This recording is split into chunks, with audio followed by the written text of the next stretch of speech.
امریکہ کے صدارتی انتخاب کی مہم اپنے آخری ہفتے میں داخل ہو گئی ہے اور اس وقت انتخابی مہم پر کسی مقدمے کی کارروائی کا سا گمان گزر رہا ہے۔ Are you better off now than you were 4 years ago?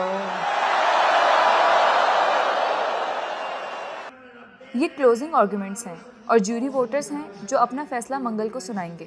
New York کے میڈیسن اسکوائر گارڈن میں جمع اپنے حامیوں کے سامنے سابق صدر ڈونلڈ ٹرمپ معیشت اور امیگریشن سے متعلق اپنا کیس پیش کر رہے ہیں۔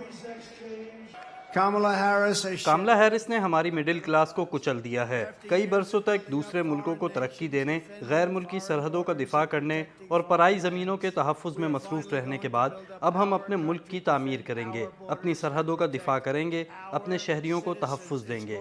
یہ ہے امریکہ فرسٹ۔ 20,000 کرسیوں پر مشتمل ہال حاضرین سے بھرا ہوا تھا۔ بعض ووٹرز کو داخلے کے لیے رات بھر انتظار کرنا پڑا۔ کسی کو اپنا رول ماڈل بنانا اچھا ہوگا، لیکن سچ یہ ہے کہ میرے خیال میں ٹرمپ ریاستی بندوبست اور خارجہ امور میں اچھا کام کریں گے۔ وہ صاف گو ہیں، فی البدی بولتے ہیں اور ان کی باتیں مجھے پسند ہیں۔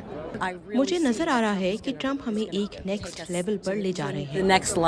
اپنے جوابی دلائل کے لیے نائب صدر کاملا ہیرس نے واشنگٹن میں ایلپس کا انتخاب کیا، جہاں ان کے پس منظر میں وائٹ ہاؤس دکھائی دے رہا تھا، جو ان دونوں میں سے کسی ایک امیدوار کا مستقبل کا گھر ہے۔ It is time for a new generation of leadership in America. Harris نے امریکہ کے لیے اپنے ویژن کی وضاحت کی جو ٹرمپ سے بالکل مختلف ہے۔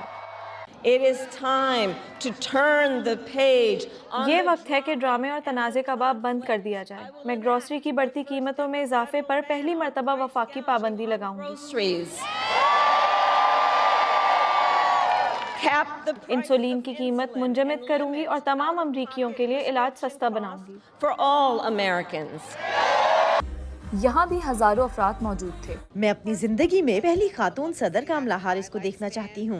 میں ایک ہم جنس پرست ہوں اور مجھے ذاتی طور پر اپنے حقوق عزیز ہیں۔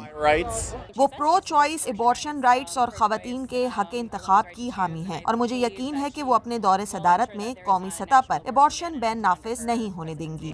چونکہ دونوں امیدواروں کے درمیان کانٹے کا مقابلہ ہوگا، اس لیے منگل کی شب تک نتائج آنا شاید ممکن نہ ہو۔ بعض ریاستوں میں بیلٹ کاؤنٹنگ اور ووٹرز کی اہلیت سے متعلق ابھی سے مقدمے بازی شروع ہو گئی ہے۔ کیرولین پرسوٹی کے ساتھ مہنور یوسف، VOA نیوز۔